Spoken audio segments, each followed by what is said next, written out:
going to follow. Let me show you a trailer. When news about Evergrande broke, there were massive protests in China. We showed you these images then. Angry homeowners and investors reached Evergrande headquarters. They barged in and they demanded their money back.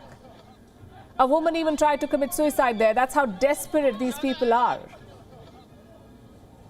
This crisis could explode. The Communist Party is paranoid. It is obsessed with internal security and stability. It wants to avoid major protests at any cost.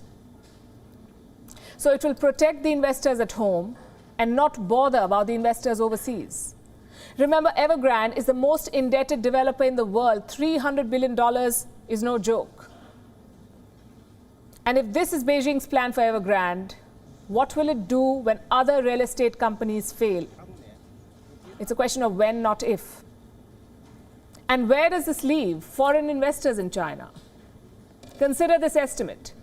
In the next 2 months, China's property companies have to pay back $40 billion to foreign investors, 40 billion. From the looks of it, they're heading for a default. Chinese developers are not making money now. Fewer people are buying apartments, property valuations are falling.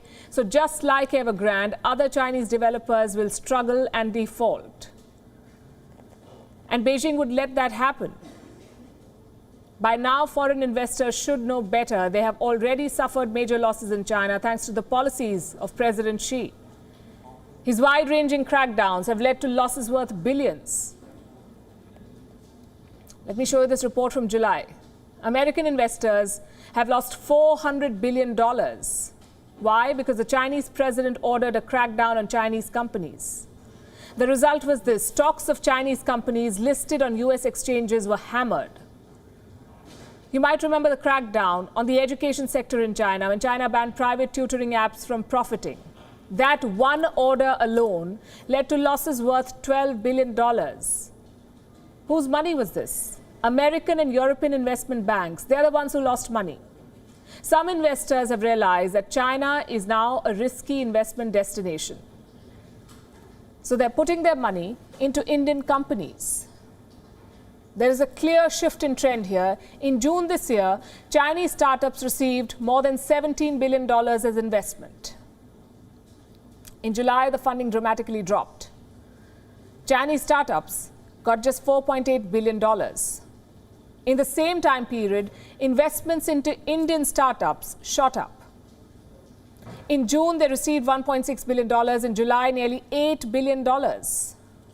For the first time since 2013, the value of venture deal investments in India was more than China. What does this tell you?